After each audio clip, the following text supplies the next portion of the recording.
para a gente começar nossa brincadeira aqui de bater um papo ao vivo via Facebook. Me diz uma coisa, quem está ao vivo aí junto comigo? Rejane, Fabiane, Glória, tudo bem? Vocês estão conseguindo me escutar bem? Faz um comentário aí, dá um sinal, dá um joinha, para eu ter a ideia de que... maravilha. Obrigado, tá bom. Então, todos ao vivo aqui, a ideia é conversar um pouquinho sobre o acompanhamento terapêutico. Na maioria das vezes eu falo sobre o acompanhamento terapêutico no YouTube, e hoje eu resolvi falar no acompanhamento terapêutico aqui no Facebook. Deixar um link também para quem quiser ir além, né, no estudo do acompanhamento terapêutico. Então vai ficar aqui na descrição. E aí tu pode mandar também as tuas dúvidas. Eu estou digitando aqui, avisando o restante do pessoal que estamos no Facebook. Deixa eu colocar aqui, já salvar aqui. Estamos ao vivo no Facebook do Portal Doutor. E aí o pessoal vem para cá para não ficar perdido por aí. Então a ideia é falar um pouquinho sobre o acompanhamento terapêutico e pensar junto contigo algumas questões. Primeiro, assim, o que é o acompanhamento terapêutico? O acompanhamento terapêutico é uma prática que eu venho me dedicando há bastante tempo, desde a década de 90, e que usa o espaço de circulação do paciente para realizar algum tipo de intervenção. Então, é um tipo de prática que acontece literalmente em qualquer lugar. Então, por exemplo, o paciente está sempre na casa, é lá que a gente vai fazer a intervenção.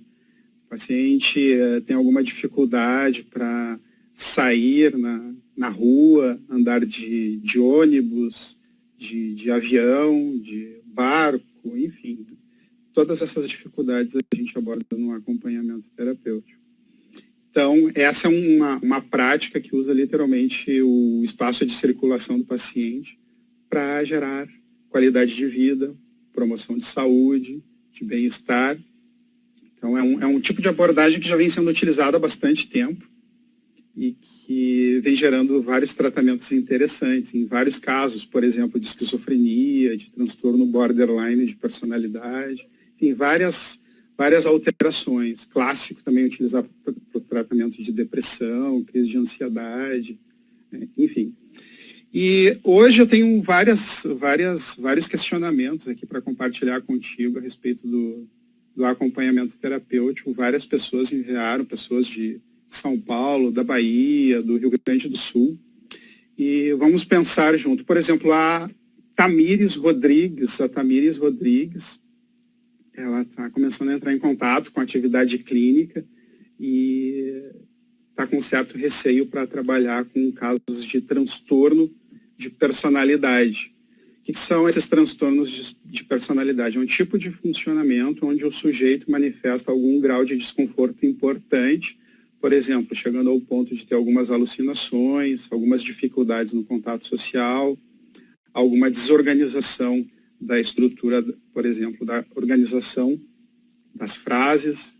Então, casos, por exemplo, de esquizofrenia, alguns casos de antissocial, de autismo, enfim, são alguns casos onde a intervenção ela pode ser mais intensa, então, durante mais vezes na semana e muitas vezes mais de 1 hora por dia.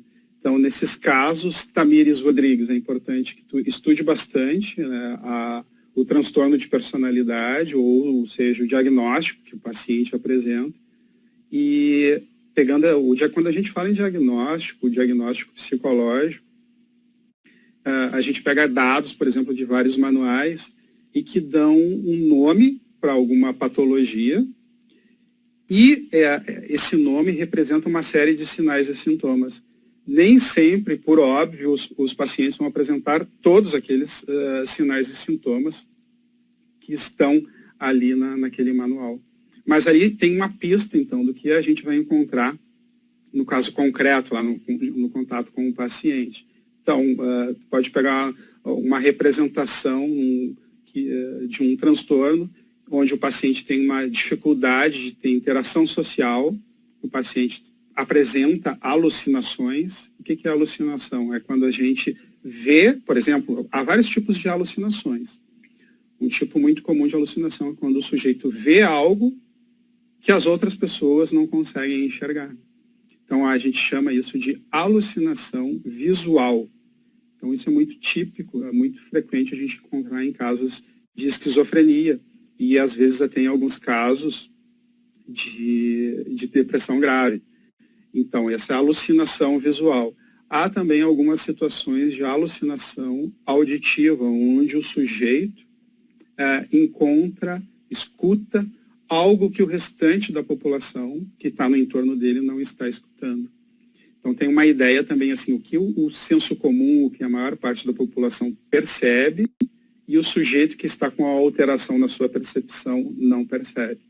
Então, essa é uma pista, assim, de alguns elementos que a gente encontra nos transtornos de personalidade, e que no caso lá da Tamires Rodrigues, que enviou o questionamento dela, o AT nesses casos vai ter que estudar bastante, né, o perfil geral daquela alteração que o paciente apresenta e, por óbvio, começar a entrar em contato com determinados detalhes do caso concreto daquele paciente. Uma outra pergunta é da Terezinha Belan, ela é de Porto Alegre, é psicóloga, e ela está estudando o acompanhamento terapêutico com a gente lá na empresa Portal Doutor, e ela pergunta a respeito das funções do acompanhamento terapêutico. Há várias funções do acompanhamento terapêutico. Por exemplo, o acompanhamento terapêutico ele pode ser utilizado para auxiliar o sujeito a retomar uma determinada rotina que pode ser mais saudável para ele.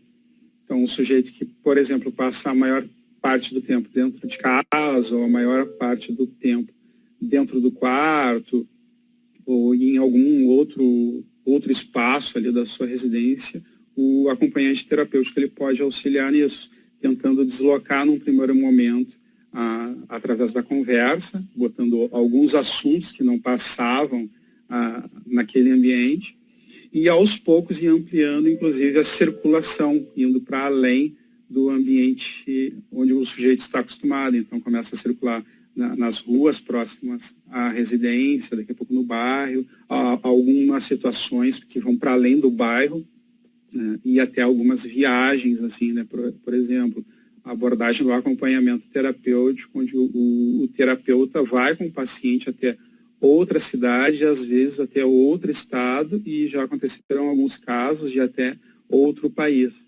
Então, dependendo da situação, por exemplo, casos de fobia de andar de avião, poderia ser uma situação, se a abordagem falada, conversando, não apresenta alguma resposta interessante, uma estratégia seria literalmente o terapeuta participar da experiência junto com o paciente. Então, isso a gente já encontrou aqui em alguns casos que a gente vivenciou aqui no sul do Brasil. Então, o acompanhamento terapêutico aí tem alguns elementos, algumas funções que mostram essa abordagem clínica de auxílio ao sujeito que apresenta algum grau de desconforto, para que ele vá ampliando a sua forma de lidar com a vida, lidando com algumas dificuldades, enfim, evoluindo, vai indo além, né, vai dando alguns passos de enfrentamento dos seus desconfortos. Então, aí tem, por exemplo, uma função clínica, uma função de auxiliar o paciente a enfrentar os seus receios. E algumas vezes o receio é tão grande, é um medo tão grande, que configura uma fobia. Uma fobia é um medo muito importante que impede o sujeito de enfrentar alguns elementos que são importantes para a sua evolução pessoal. Então, por exemplo, o sujeito tem uma grande habilidade para falar em público, mas deixa de pegar um avião porque tem medo de andar de avião. E com isso ele deixa de evoluir na carreira profissional dele. Ou então um paciente que tem alguma dificuldade importante de andar de escada rolante, enfim, qualquer meio de deslocamento, e isso acaba prejudicando que ele cumpra os horários, por exemplo, na sua empresa. Então, aí uma série de elementos que podem ir gradualmente prejudicando o funcionamento do sujeito E com acompanhamento terapêutico a gente pode ampliar, e é isso que os nossos alunos vão aprendendo assim, no decorrer do processo de ensino e aprendizagem. Então, aí, algumas pistas, né? Há alguns nomes clássicos que foram utilizados para falar das funções do acompanhamento terapêutico. Então, eu ainda estou aqui pensando junto com a aluna Terezinha, a psicóloga Terezinha Delan, que mandou essa questão das funções do AT.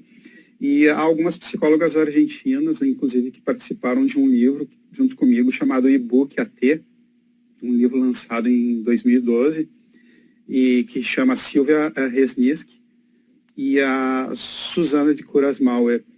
E elas lançaram um livro há bastante tempo atrás, nos anos 80, falando de várias funções do acompanhamento terapêutico, e entre essas funções está de ego auxiliar. O que seria essa ideia do ego auxiliar? É de alguém que está junto com o paciente quando esse sujeito apresenta alguma dificuldade, por exemplo, de memorizar, de prestar atenção no ambiente, dificuldade de atravessar a rua, de organizar o seu cotidiano, ou seja, de ter um certo juízo crítico da sua realidade. O acompanhante terapêutico, esse terapeuta, vamos chamar assim, terapeuta de rua, ele auxiliaria nesse processo, assim, de estar evoluindo nesse contato com o cotidiano, com a realidade do paciente. Então, tá aí algumas pistas, Terezinha, para que tu vá pensando cada vez mais as funções do acompanhamento terapêutico. Uma questão aqui que vem de São Paulo, a Maísa Vigilato de São Paulo, ela pergunta a respeito do acompanhamento terapêutico, se profissionais que ainda são estudantes ou sem formação superior, se podem ser acompanhantes terapêuticos. E a resposta é que sim, né? Dá para pensar a abordagem do acompanhamento terapêutico para além da faculdade. Ou seja, o que eu estou querendo dizer com isso? Tu sabe que eu sou psicólogo e tenho mestrado em psicologia, mas eu não posso aqui defender que todo acompanhante terapêutico tenha exatamente a mesma formação que eu. Por que eu não posso fazer isso? Porque, assim, algo só é obrigatório, só é imposto para a gente quando é determinado em lei ou, enfim, alguma medida normativa do espaço onde está sendo executado aquela prática. E no caso do acompanhamento terapêutico, não há uma lei federal, por exemplo, aqui no Brasil, e há um movimento para criar uma lei, para regulamentar a prática fortemente do acompanhamento terapêutico, por exemplo, lá na Argentina.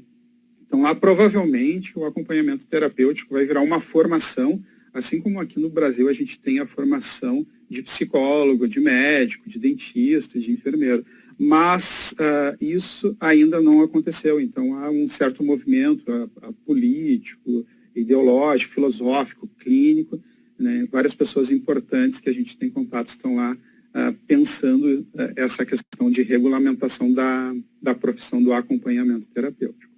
Mas então, voltando aqui para o questionamento lá da paulista Maísa Vigilato, ela traz essa questão, né? Pode ser o profissional que trabalha com acompanhamento terapêutico, ele pode ter nível médio? E a resposta é sim.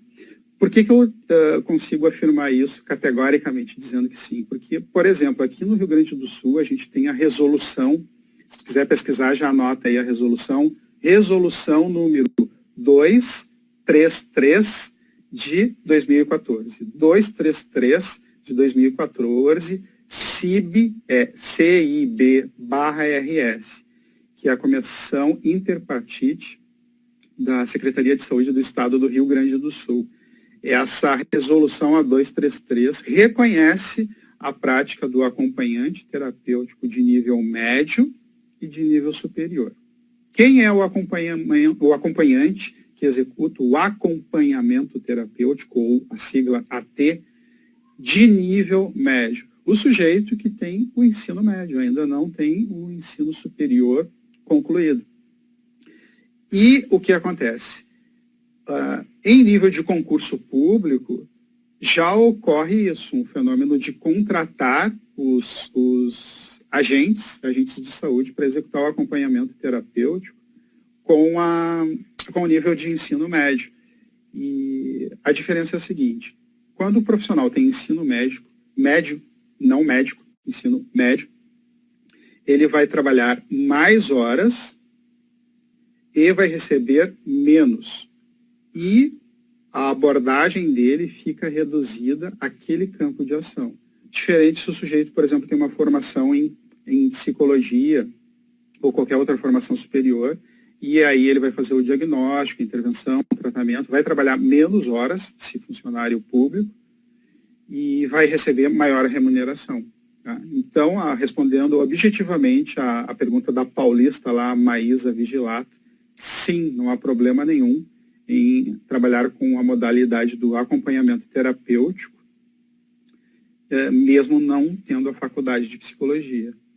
E eu sou um exemplo de que dá para trabalhar com acompanhamento terapêutico antes, né, da formação em psicologia, porque eu comecei a trabalhar com acompanhamento terapêutico quando eu estava no início do curso da psicologia.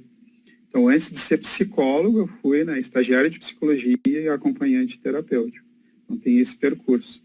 E esse percurso é remunerado, é importante dizer, né? Vamos, então, aqui mais uma pergunta. Cristiane Guerreiro, de Porto Alegre, e o Wilson Souza Cruz, de São Paulo, eles fizeram uma pergunta bem direcionada à questão da divulgação do acompanhamento terapêutico, da atividade clínica. E eles perguntaram assim, como a gente pode divulgar o nosso trabalho, seja de psicólogo, de médico, de terapeuta, e também isso serve não só para quem é terapeuta ou psicólogo, mas, enfim, se tu de alguma maneira, exerce algum tipo de profissão, é professor, enfim, várias abordagens que a gente pode encontrar. Existem várias formas, e talvez aqui venha um pouco o assunto também do marketing, né? Então, uma das maneiras que é legalmente permitida e eticamente também interessante é que o profissional, o terapeuta, o acompanhante terapêutico, ele possa gerar conteúdo. O que quer dizer isso? Gerar informação para compartilhar com a comunidade. Então, que tipo de informação a Cristiane Guerreiro ou o Wilson Souza Cruz podem começar a produzir? Eles podem começar a produzir, por exemplo, artigos a respeito da sua prática terapêutica, a respeito do acompanhamento terapêutico. Essa seria uma forma bem rápida e objetiva de compartilhar conteúdo. Por exemplo, se não sabe criar sites, blogs, aqui mesmo no Facebook, basta ir digitando, né? Tu já está publicando. Esse é um fenômeno interessante. Há muito tempo atrás, logo que a gente começou a utilizar a internet ela começou a ficar um pouquinho mais forte, aqui chegou no Brasil, por incrível que pareça, nos anos 90. E nessa época, para conseguir colocar conteúdo na internet, a gente tinha que saber criar sites. E esse era o desafio. Eu só conseguia publicar conteúdo se tu soubesse mexer com uma linguagem específica de criação de internet. Agora não, qualquer pessoa pode gerar conteúdo. Por exemplo, vocês que estão aqui, se começarem a digitar aqui do lado, escrevendo comentário, na hora vocês estarão gerando conteúdo para todo o planeta, instantaneamente, sem saber absolutamente nada de criação de site. Então, hoje em dia, qualquer pessoa consegue gerar conteúdo. E eu não estou aqui dizendo que todo mundo gera conteúdo bom, né? Eu estou dizendo que todo mundo pode gerar conteúdo. Aí, se vai ser bom esse conteúdo ou não, é outra coisa. Mas, no caso lá da pergunta da Cristiane Guerreiro e do Wilson Souza Cruz, eles têm o desafio de gerar conteúdo pensando na sua abordagem. No caso, eles são terapeutas, estudantes de psicologia ou psicólogos ou acompanhantes terapêuticos. Então, o desafio deles é gerar um conteúdo que seja de qualidade, ético, que não exponha pacientes, que não exponha a intimidade de ninguém e que use como fundamento a sua ciência, a sua intervenção. Então, tem esse compromisso, esse é um diferencial quando o profissional, por exemplo, da área da psicologia vai, né, para a mídia, ele tem um compromisso, e aí sim, a gente falando de norma, tem um compromisso regulado no Código de Ética Profissional. Então, os desvios desse Código de Ética aí vão para uma comissão dentro do Conselho de Psicologia E, enfim, passa por uma série de conversas e onde o sujeito pode até sofrer algumas penalidades administrativas, chegando ao ponto de literalmente perder a possibilidade de exercício da profissão. Então, imagina, tu se forma na psicologia, começa a divulgar o teu trabalho de forma inadequada, sofre um processo administrativo dentro do Conselho de Psicologia e perde o título de psicólogo, não pode se dizer mais psicólogo. Então, por isso, é a pergunta bem importante da Cristiane e do Wilson a respeito dessa questão da divulgação dos serviços e captação de clientes, tá bom? Vamos, então, para mais uma pergunta. Vocês continuam me escutando bem aí? Tá, beleza. Então, o pessoal está respondendo. Vamos lá. Tem uma galera aí. Vamos juntos pensar a questão aqui. Ó. Tem a Daniele McLough. Espero que tenha acertado o teu nome, Daniele. Ela é da Unip, tá? Se eu não me engano, já indo para o final do curso de formação em psicologia. Parece que está no 9º semestre, né, Daniele? E a Daniele lança uma pergunta bem interessante a respeito da responsabilidade legal do terapeuta no que diz respeito a acidentes com pacientes. Então, tu imagina o seguinte, lá no início da nossa conversa hoje, às 8 horas, eu falei que na terapia do acompanhamento terapêutico, no AT, como está aqui, escrito aqui atrás, o terapeuta, ele vai ao encontro do paciente. Ficou claro isso, né? Então, tu imagina lá, tu precisa de um terapeuta para ti ou para alguém da tua família, tá com alguma dificuldade pontual lá, e o terapeuta vai ao teu encontro, onde tu está. Então, tá numa praça, num shopping, num cinema, em casa, tá... Enfim, onde tu estiver, vai lá o terapeuta. Em festa? Sim, também em festa. Então, qualquer situação onde haja uma demanda, um pedido de socorro, lá vai o terapeuta. Por isso que a gente chama também o acompanhamento terapêutico de terapia sem fronteiras. Porque, literalmente, o paciente vai ser acompanhado em qualquer lugar, não tem essas fronteiras, inclusive fronteira geográfica, porque a gente pode fazer uma abordagem até acompanhando o paciente em outra cidade, outro estado, em outro país, ou atender online. Então, tu faz a intervenção, por exemplo, no Brasil, com um paciente que está lá na Angola, continente africano, nos Estados Unidos, Canadá, na Inglaterra, no Japão, não interessa. A abordagem vai, aqui como eu estou falando contigo, a abordagem vai via internet, sem problema nenhum. Mas o que acontece? A Daniele McLough, ela aponta essa ideia da responsabilidade do terapeuta. E aqui, sim, há uma responsabilidade que o paciente, ele precisa levar em consideração, o terapeuta precisa levar em consideração o perfil do paciente. Então, tu imagina o seguinte, um paciente que tem medo de ficar em locais fechados, sofre demais. E o terapeuta leva o paciente para um local fechado, escuro, portas fechadas, todo mundo sentado, ou seja, no cinema.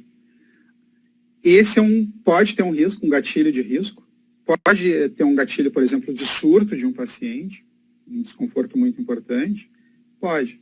Então, a dica que eu dou para a Daniela é o seguinte, antes de ir para o contato com o paciente, principalmente em situações que geram desconforto, faça uma avaliação. Faça uma avaliação do caso concreto, né, da situação do paciente, porque pode acontecer do paciente não suportar um enfrentamento com determinada realidade e aí gerar uma série de problemas. Então, o paciente sai correndo, se machuca, é atropelado, porque literalmente, como eu falei, o terapeuta está com o paciente na vida do paciente.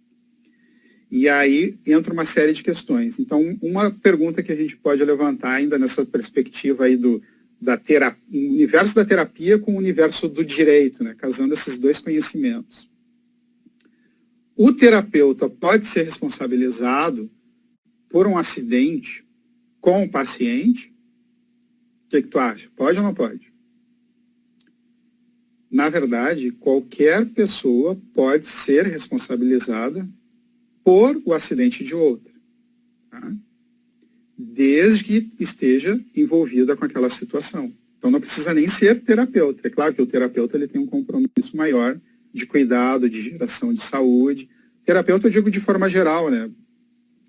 Psicólogos, enfermeiros, médicos, terapeutas ocupacionais, acompanhantes terapêuticos. Então a gente tem esse compromisso de cuidado com o paciente. E lembra o seguinte, para ser processado, agora te coloca na posição do terapeuta. Para que tu seja processado, basta que alguém te acuse no âmbito judicial. É simples assim. E aí, na justiça, na frente de um juiz ou de uma juíza, com a ajuda de um advogado, tu vai te defender. Então, se é terapeuta e enfrentou algum tipo de processo, aí o sujeito vai ter que se defender. E se no âmbito judicial for comprovado que esse terapeuta de fato agiu com culpa, com dolo, enfim, com falta de cuidado, com prudência, com imperícia, enfim, é uma série de conceitos que são utilizados especificamente no âmbito do direito para se conseguir penalizar. E aí sim, se for comprovada a culpa, né, usando agora o conceito de culpa para quem não tem formação em direito, foi comprovada uma responsabilidade daquele terapeuta pelo acidente do paciente, e sim, ele pode ser responsabilizado e, inclusive, ter que pagar a indenização para o paciente, e, dependendo da situação, ele pode parar literalmente na cadeia. Então, tudo vai depender de como vai se desenvolver esse suposto processo judicial. Então, Daniele McLaughlin, lá da Unip, estudante de psicologia lá, finalizando o curso em São Paulo, há que se ter bastante estudo, né, avaliar o paciente antes de apresentar uma série de saídas, assim, né, para ver se aquele paciente tem condições realmente de entrar em determinados circuitos. Importante também abordar a questão, em determinados casos, do contrato de prestação de serviço em acompanhamento terapêutico. Isso pode auxiliar também ali, em determinados casos, o familiar pode deixar expresso, literalmente expresso no documento, que autoriza que aquele paciente saia com aquele específico terapeuta, enfim, que possa circular em toda a cidade, bairro, ou viajar até entre estados, entre municípios, enfim. Né?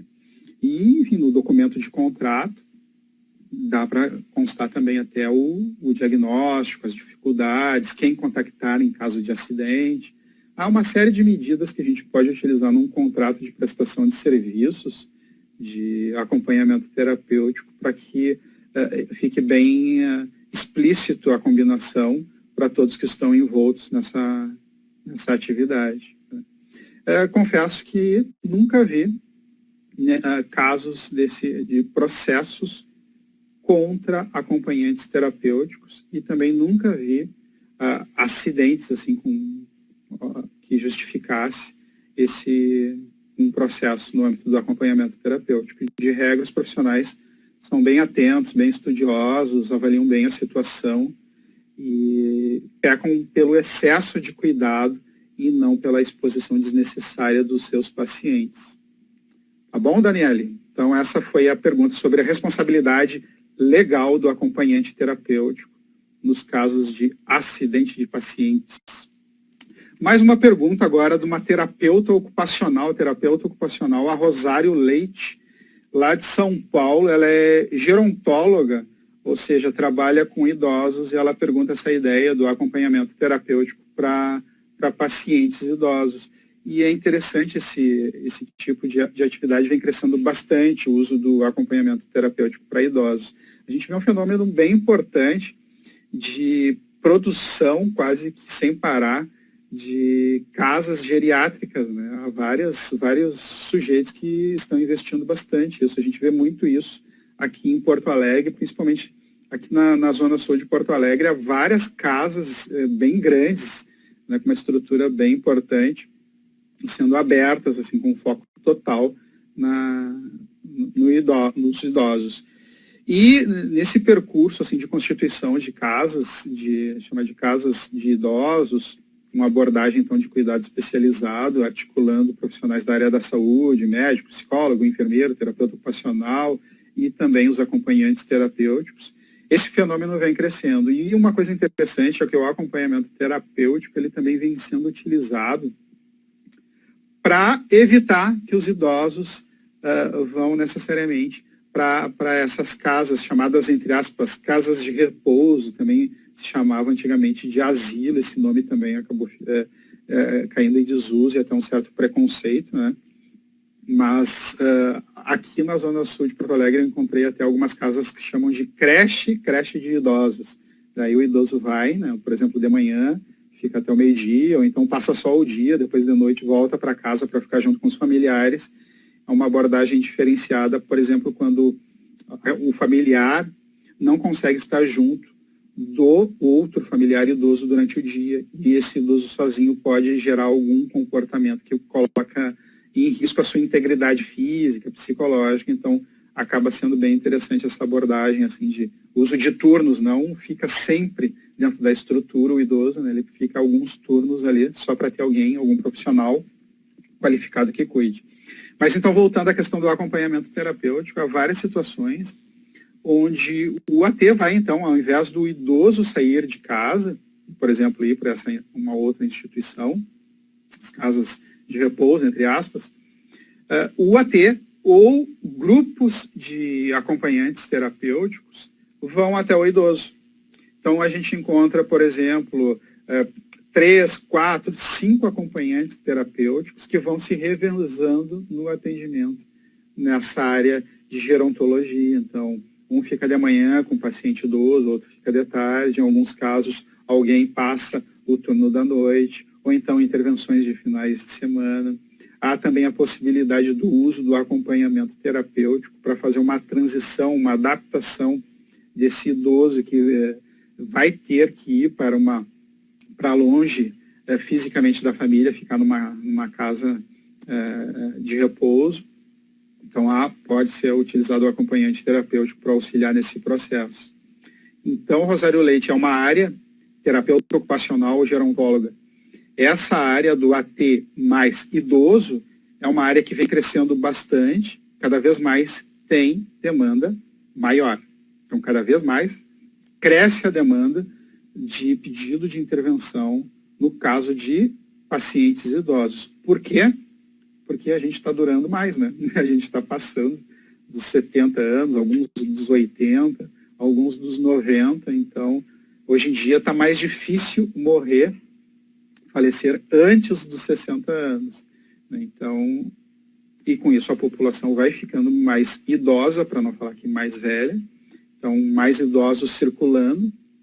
E também com isso as abordagens clínicas vão se especializando para atender a demanda específica da população idosa. Inclusive, alguns acompanhantes terapêuticos que investem numa dimensão de lazer para auxiliar os idosos. Então, os idosos eles estão chegando no ponto de chegar à chamada terceira idade. Quem tenha mais de 60 anos está na terceira idade. Então, aqui tem várias pessoas, de repente, aqui com a gente que já são idosas, e não se sentem idosas. Por quê? Porque essa é a regra hoje em dia, né? Chega aos 60 e tem essa vontade ainda de viajar, de sair para dançar, de namorar, e o acompanhante terapêutico também vai auxiliando nesse processo. Então, bem interessante, né? O AT na abordagem do idoso. Feito, então, essa foi a pergunta da Rosário Leite, lá de São Paulo, terapeuta ocupacional, gerontóloga. Mais pergunta aqui. A Ana Carla é estudante de psicologia e pergunta sobre o acompanhamento terapêutico e a rotina do paciente. É assim, como eu falei lá no início da nossa conversa, do nosso bate-papo, o acompanhamento terapêutico é uma abordagem que está muito próxima do paciente. Então, por exemplo, pega a situação lá do psicólogo, do terapeuta ocupacional, do enfermeiro. Quando a gente está nessa atividade clínica institucional, o paciente vem até a gente, onde a gente está. Então, seja no hospital, no consultório, na clínica, vai lá no consultório, num ambiente, entre aspas, controlado, onde a gente se encontra. Com acompanhamento terapêutico, esse tipo de terapeuta, o AT, ele vai até o paciente para auxiliar o paciente no cotidiano, na rotina desse paciente. Então, geralmente no consultório, o que a gente tem é o paciente falando do seu desconforto, ou seja, no discurso, na fala. Então, o paciente fala, eu briguei com a minha esposa, eu briguei com o meu marido, eu briguei com a minha mãe, com o meu pai, com o meu filho. Eu tenho uma disputa com um vizinho, com uma vizinha. O meu bairro é muito violento. No meu bairro tem pessoas que andam armadas. Agora, tu imagina isso, o paciente no discurso, na fala, compartilhando contigo lá no hospital, no teu consultório, na tua clínica. Agora, tu imagina o seguinte, tu, com o paciente, do lado dele, dentro da casa dele, vendo o fenômeno acontecer. Vendo ele negociando, discutindo, brigando, sendo agredido ou agredindo outra pessoa. Ou o paciente se preparando para ir para uma festa, ou então o paciente numa festa do teu lado. Isso é o acompanhamento terapêutico. Tu, junto com o paciente, nessas mais variadas situações e tentando auxiliar ele. Então aí tem uma certa necessidade de cuidado para o terapeuta, né? Até que ponto tu consegue suportar isso? Por exemplo, até que ponto tu consegue ir com um paciente que tem medo de andar de avião, ir com ele, andar de avião, gerando recursos para que ele lide com o medo, ultrapasse o medo e, quem sabe, até se sinta bem com essa situação que ele evitava antes. Ou então o paciente que tem receio de ir para um evento social, uma agorafobia, lugares abertos. E aí tu vai junto com o paciente para uma praça, para um show, uma festa, para que ele lide com essas situações. Aí tu pode pensar assim, mas aí é muito fácil, Alex. Eu vou para balada, vou para festa, vou andar de avião, vou viajar, vou receber para isso. Não, mas só que é uma situação diferente. Não é só lazer.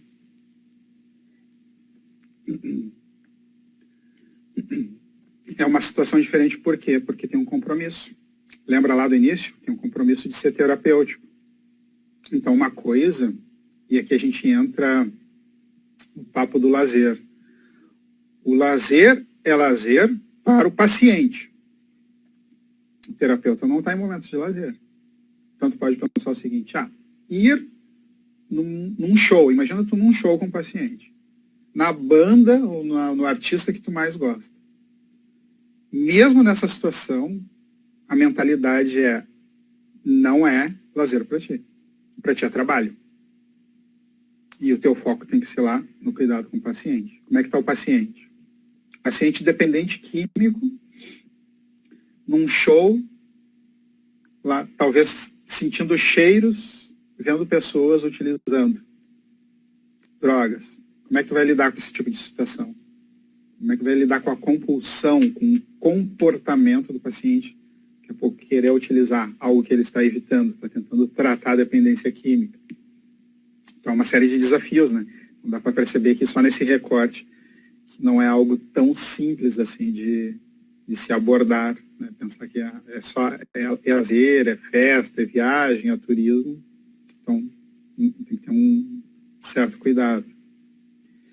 E a última pergunta que eu tenho de hoje, daí a gente já pode ir encerrando.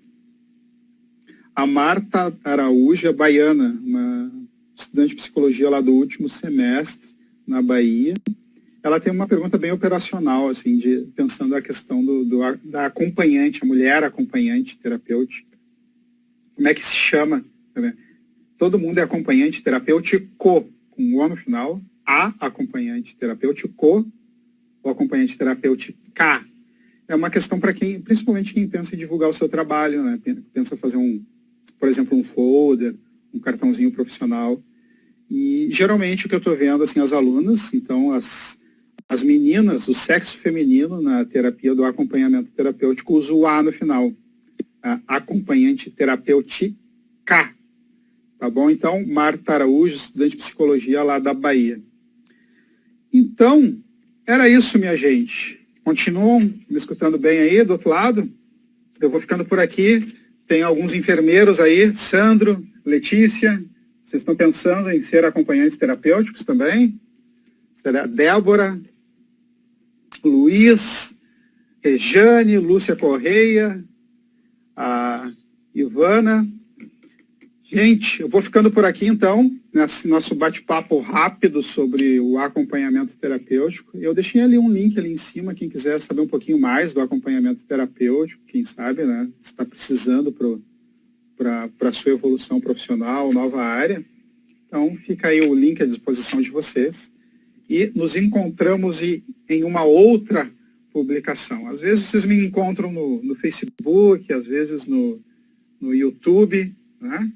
Então, tá bom. Eu vou ficando por aqui. Obrigado pela atenção de vocês e até a próxima. Tchau!